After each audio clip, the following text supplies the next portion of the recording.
Šiandienos tema asmeninės ribos ir energija. Viskas, kaip žinia, yra energija ir žmonės gyvendami, kai kurie vieni yra linkę tiesiog viską atiduoti, kitiems visą savo energiją tiesiog aukotis ir dažnai patys pritrūksta tos energijos ir tada patiems būna blogai. O kiti yra tie, kurie visada ima ir netgi jeigu, sakykime, žmogus pats neduoda, jie traukia, jie per visokias manipuliacijas, bando ištraukti tavo energiją, tavo reakcijas. Nes mes kaip atiduodam energiją? Per reakcijas, per dėmesio fokusą, tiesiog savo dėmesį atiduodam kitam. Tai va, iš tikrųjų atradau, kad kai žmogus gimsta, jisai būna, sakykime, su tom vidiniam, jis gauna tas ribas, jis kaip vidurio taškas ir gauna aplinkui, sakykime, kaip apskritimą tą ribą savo. Ir tada, vis tiek mes čia atvykstam vykdyti savo tą transformaciją ir dėl to gaunam tos visus vaikystės įvykius, kurie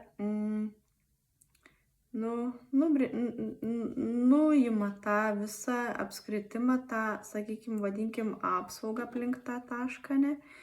Ir žmogus, jaučiasi, kad jisai tiesiog, kad jaučiasi nesaugus, nes nebėra to apskritimo aplink jį, ne? Ir per gyvenimą jisai eina ir mokosi savo pamokų ir galiausiai vis tiek kiekvienas grįžta į tai, kad susigrąžinti tas savo ribas, tą savo apskritimą. Ir kaip aš suvokiau šitą dalyką, kad žmogus, tarkim, kai netenka, jisai nebejaučia tos ribos, ir jisai eina iš to centro, iš to savęs centro, iš to centrinio taško, nes tiesiog nebejaučia, kur tas centras yra, nes nebėra tos ribos. Ir jisai nueina į kraštą, tai vienas kraštutinumas ir yra tas, kai žmogus galvoja, kad kuo daugiau atiduosiu, tuo tada kaip ir gausiu atgal. Ir tai savaime sukuria intenciją, o ta intencija yra kaip nešvarumas ir jisai uždengia realybę ir žmogus kažkaip, jisai patiki tuo, kad jisai kuo daugiau atiduoda, tuo jisai laimingesnis, nors ten viduje iš tikrųjų nėra taip. Ta prasme, tos laimės ten, jeigu iš tikrųjų nėra, bet jis pats net savo tai nedrįsta pripažinti. O kitas kraštutinums yra kaip tik, kai žmogus visiškai yra uždaręs savo vidų, savo tą moterišką energiją, kuri yra jausmai, intuicija. Ir jisai tampa kaip ir tuščias savo viduj ir jam reikalinga ten, kad užsipildyti, o jisai pats nesugeba, nes ir viską užblokavęs, tai eina pas kitus žmonės, kad gauti tos energijos ir visą laiką iš visų, kur be nueitų, jisai tą energiją siurbia, ne? Ir tai iš tikrųjų yra tik atspindys mano vidaus.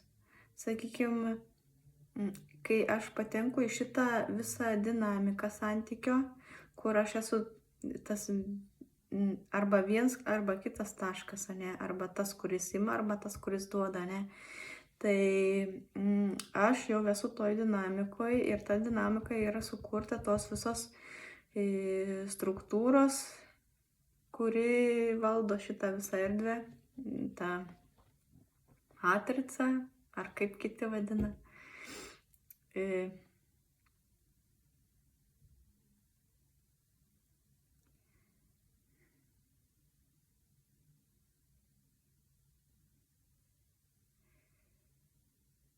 Ir ta dinamika iš tikrųjų yra mano viduj, tik tai išorėje atspindi. Išorėje aš matau tas visas tendencijas, viską atsikartoja, ta prasme, kur be nueičiau, ne, aš visur sutinku tą pačią dinamiką, ne, tik kiti veidai, bet viskas lygiai tas pats. Dėl ko? Dėl to, nes aš ta pati. Ta prasme, aš elgiuos lygiai taip pat kaip iki tol. Kai žmogus yra išėjęs iš to centrinio taško, ne, jisai būna arba vienoj toj pusėj, arba toj kitoj pusėj. Ir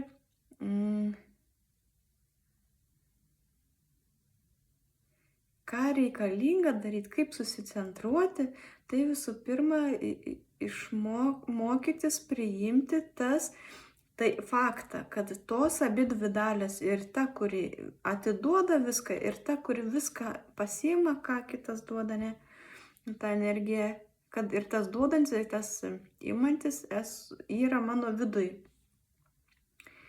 Kad abi dvi tas dalis turiu aš. Jeigu taip vaizdiškai galim, kaip labai populiaru dabar įvardinti ten empatai ir tie narcizai, ne? Nors ten tų tendencijų ir daug plačiau, bet čia populiariausi tie žodžiai.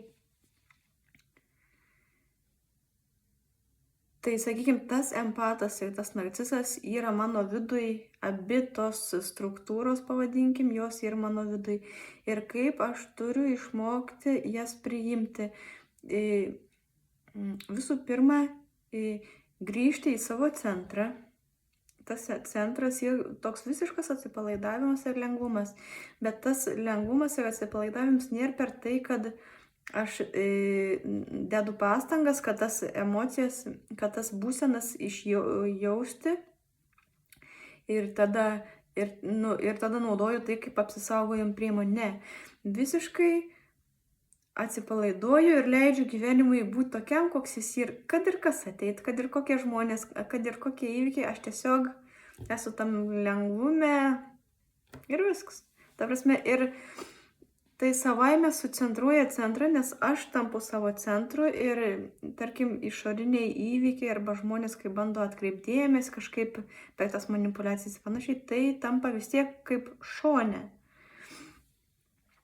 Tai, sakykime, jeigu aš atsirandu aplinkoj, kur yra empatas ir narcizas, pavadinkime, ne, ir aš esu tas kaip trečias žmogus, ne, tai aš galiu mokytis su jais bendrauti iš to lengvumo pozicijos ir stebėti, kaip aš bendrauju tiek su empatu, kuris neturi ribų ir nejaučia tavo ribų. Dėl to tu turi mokytis brėžti ribas, ta prasme, būti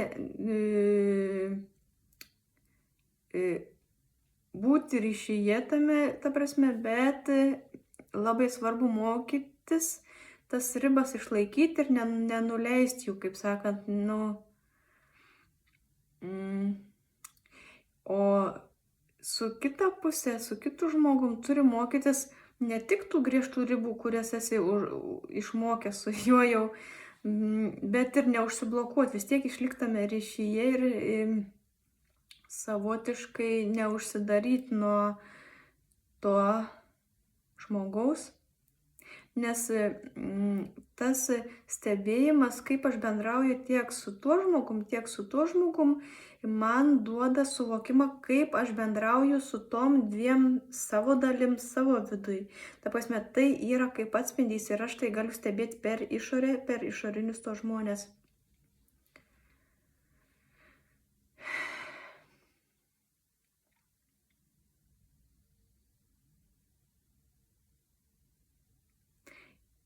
Ir išmokus priimti abi šias dalis savo vienodai, abu tos žmonės savo aplinkoje vienodai, nevertinant, kad vienas kažkoks geresnis, kitas blogesnis, nes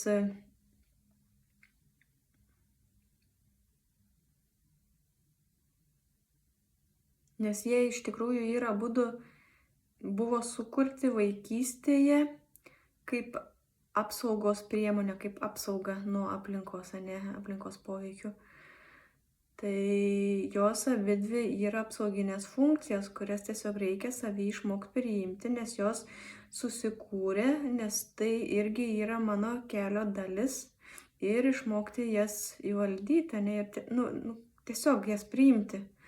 Ir su tuo būti, ta prasme, priimti, kad tai egzistuoja manį, kad aš esu ne tik tas empatas, ne, kuris ten viską atiduoda ir ten dėl kitų gali pasiaukoti ir panašiai, bet aš esu ir tas narcizas, kuris ten